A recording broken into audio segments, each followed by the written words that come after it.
Hi, I'm Charlie. Come with me in this series as I restore this 1957 Harley Servicar. So I picked this Harley Servicar up from a guy who picked it firsthand out of a barn in rural Mississippi. So it was out of the rain for the most part, but it's still very, I don't know what you say, crusty. Barn fresh, crusty. So there's a lot of work that needs to be done. A lot of the fender stuff and, well, sheet metal is, well, not there anymore. But when I was able to crack open the engine, when I first, looked at it from the guy, it opened the cylinder heads, and popped the top of the transmission off. You can do that on these old bikes. And inside of those, they were spotless. So I felt pretty good about it. Picked it from the guy, dragged it to my family's house in New Orleans, and then after sitting for about half a year, got the time to go get it and drag it all the way across country to where I live, which is up here in the Minnesota area. So now I have it, and now I'm going to start doing the actual work on it after about, I don't know, more than half a year of just possessing it. So in this series, I hope to, besides one other guy I see on YouTube who gets in depth with these things, well, it's nice for anyone else who has something like this. I'm by no means an expert, but, well, I hope just to make it easier for someone else. Or if someone likes it, hey, whatever. Yeah, there's a lot of work. So, you can see that. This fender is really bad. The hinge on this is, well, almost non-existent, and it's missing one of the hinge brackets too. Well, that's just broken. It's actually in there. Actually, let me pop that open for you. Here it is. So there's a bracket there. It's supposed to have one on the other side. It's broken. It's in here actually, but it's not on. The hinge is, well, about halfway on. Yeah, it's holding on that half, so, but that all needs to be redone. The floor is, oh, that one's falling through there. Well, you can see the floor on the bottom's definitely out of shape. Out of shape is an understatement. Well, but it came with, well, a sack of parts. I really don't know if everything is here, but these, well, Harley 45 engines and Servicars, there's a pretty good number of them. They made these all the way from 1936. Someone can, fix that for me if I'm wrong about that. But 1936 to 1973. So it was the longest running engine for Harleys until the Sportster, I believe, the Sportster style engines. But anyway, so a bunch of stuff in here. Who knows if it's everything though. But you can definitely see this back especially needs a lot of work. That's how you close it. These latches. Right there. Nope.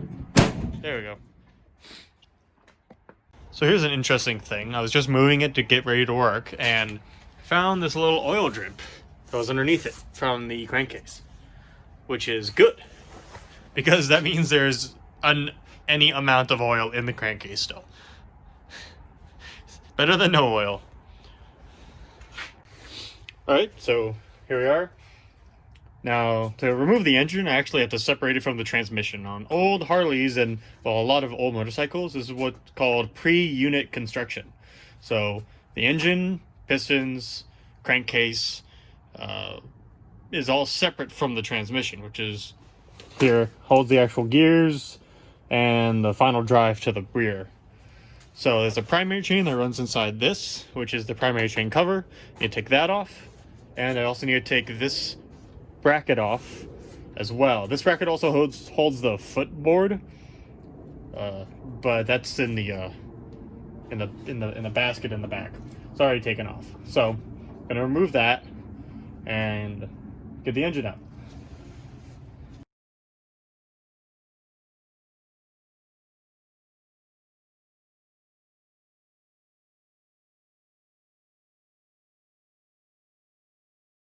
And then this little cable can slide off. This is a clutch cable, so when you pull this out, that can just slide off the pivot here. There should be a cotter pin in this hole and a backing washer. There isn't, so I can just slide that off. Take that off, place the nuts aside for a moment. So there should also be a no, that's just how you take it off. So for this one, now we can just pop this off, try the primary cover, and now we have access to the primary chain.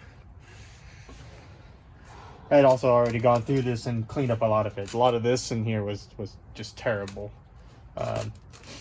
It's still wet with cleaning oil from it.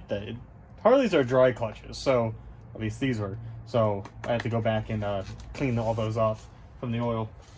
But now we have access. So if this is loose enough, which I don't think it is, maybe we can get it off the sprocket. So I gotta shake it off. Alright, so now that we have the primary cover off, we have access to the primary chain. So all we need to do is get this primary sprocket off the engine case, remove that, and then we can slide this primary sprocket off. Then we can dismount the engine and we'll be able to pull it out without dragging this chain along with it. So we need to get a big old wrench on there to hold it, but get it up. So get my big wrench rolls.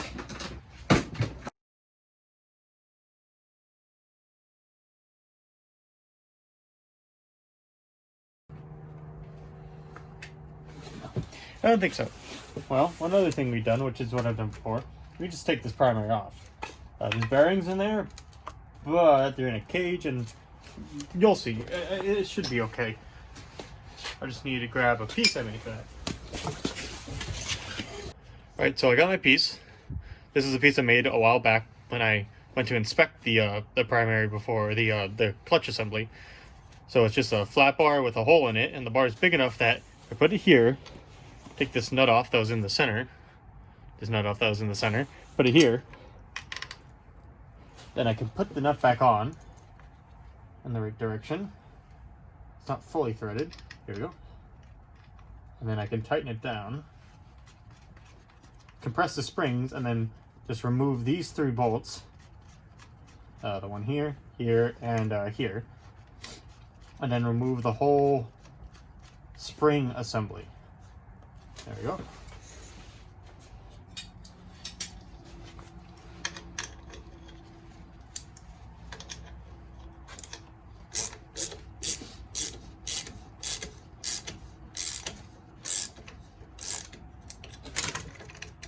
There we go. See, you can jiggle it. That's enough.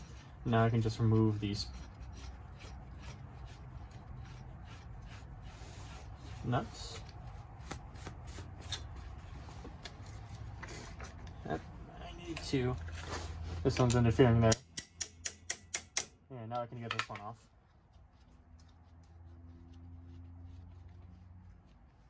There you go.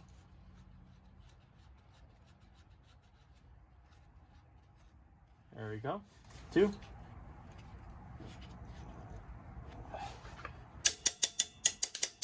I get this one off. Here we go. This one's a little tighter. There we go.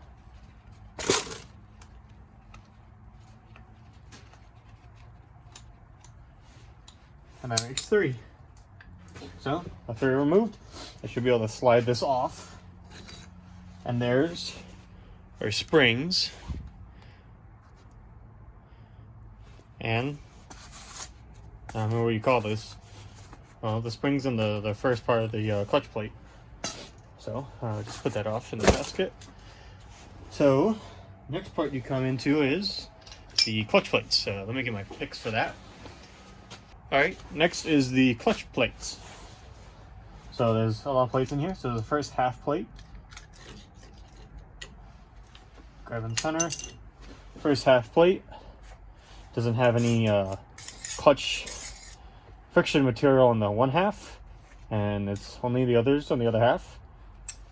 So it's first one, and keep these in order. So I'll stack them as I take them off. It's one. Next one is a steel plate. There we go. And these go in a specific orientation with this. I don't remember if this is the right orientation or not, but this is for anti-rattling. So make sure you put those on in the right direction. I'll find the right direction when I go put this back together. Full plate for friction material on one side. You flip it around, friction material on the other side.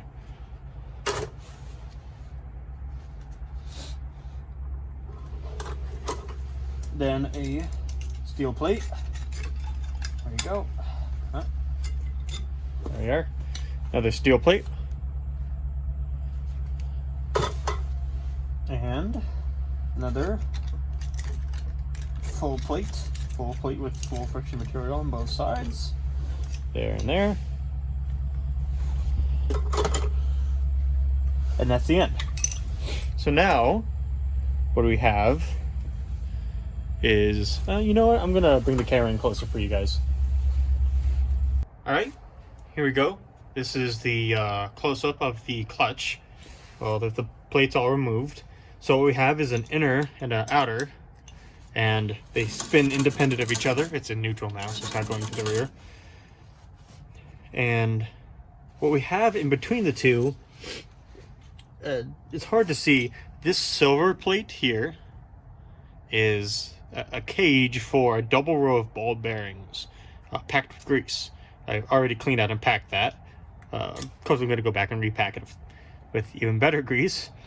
And then we have the outer and the inner, which connects into the transmission.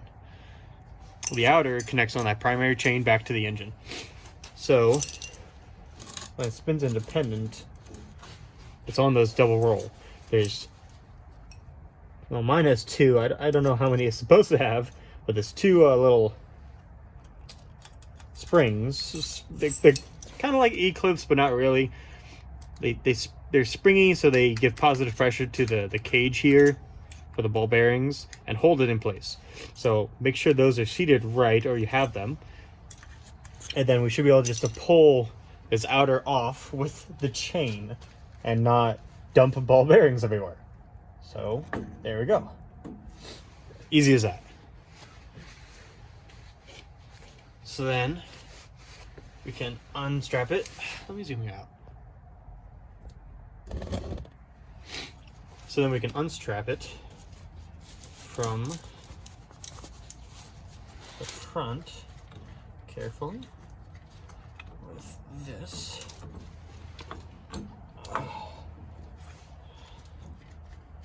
There we go. Now we have it off the front. So now the front sprocket is free. And now that problem's solved. Here, I can bring you in and show you the shot. There's the back of it. And here is the double roll of ball bearings on the clutch. Right there. So that is what runs between the inner and outer races of the clutch.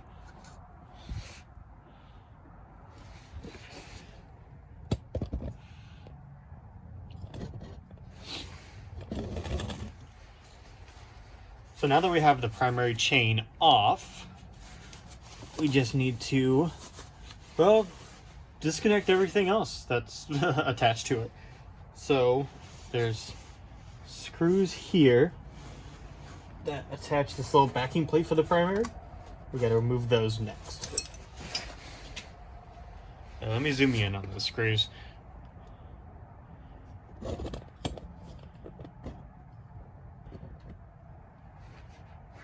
It screws up here and here that screw into the crankcase and hold this backing plate for the primary cover. So that's going to come off next. Alright, so, well, clean out the slot. It's pretty clean. And, well, let's see if we can just break this free. So I have a screwdriver with, well, it's a square shank. So I can put this wrench on it so I can get better torque. So let's see if we can break that free.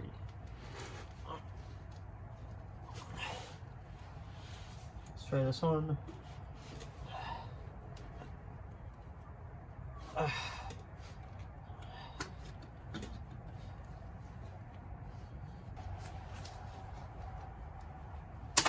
There we go. That's one. Okay, got this one next.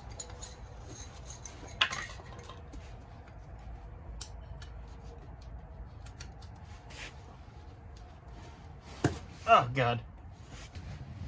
Alright, I'm going to try my little handheld impact next.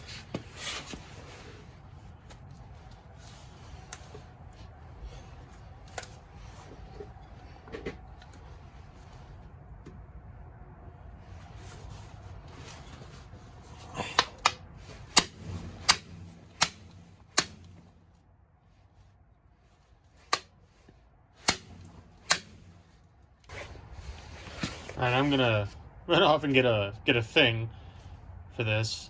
Let me assemble it back together first.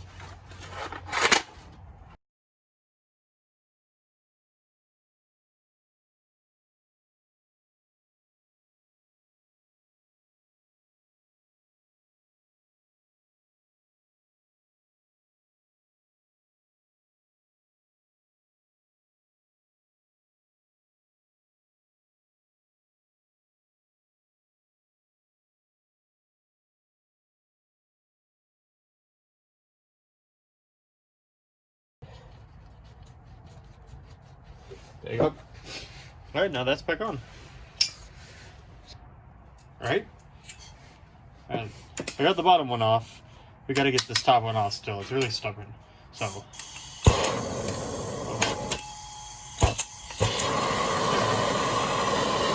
Yeah.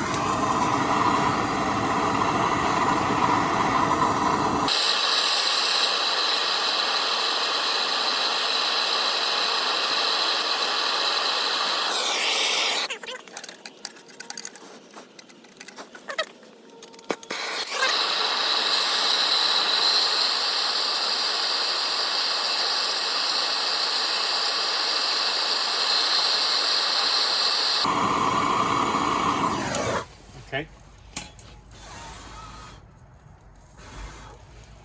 Just let that cool down. And hopefully it'll contract out and we'll loosen it up. Okay, it's all cooled down now. Let's give it a try.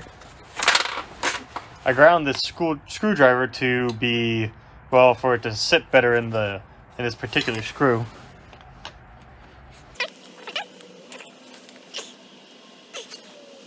Ah, God.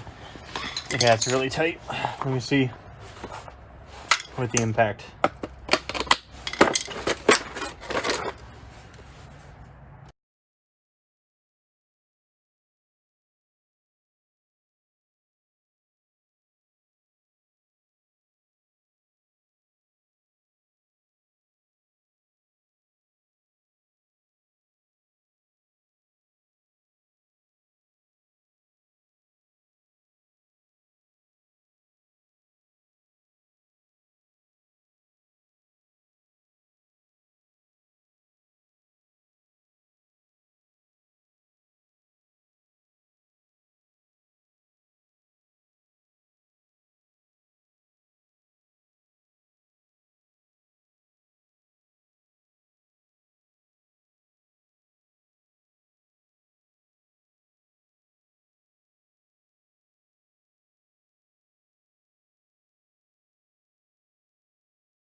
Something broke.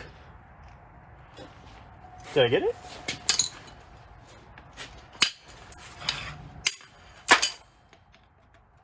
Oh, yes.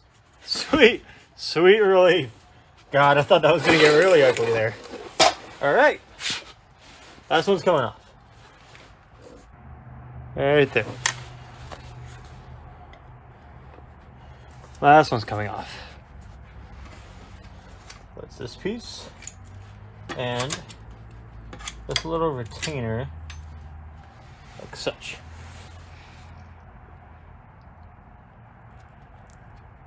The retainer has this little tab right here that feeds, well, it fits into a little slot in that backing plate. And then you can pin it over so this thing doesn't come out. There we go. Second one. Sweet. So now, this, totally free.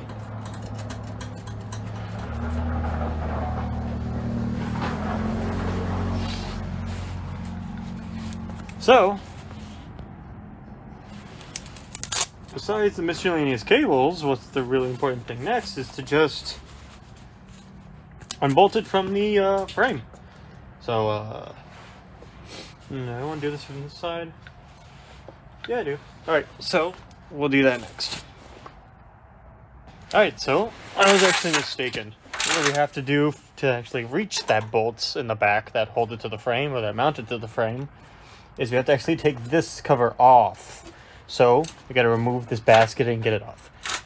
So same thing as before. Run this nut all the way out. Press the springs, pull all the plates out, pull the, just pull it off. There we go. This whole thing will come off. In fact, we can just pull the whole assembly off this time. Alright, let's see about tapping that center out.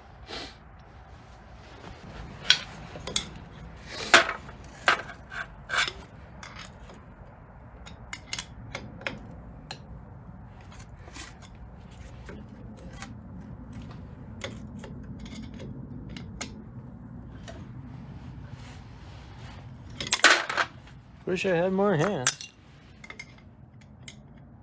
Let's hook that into there. See, bro, they make special nuts for this. I don't, have that. So let's just try to bounce it off.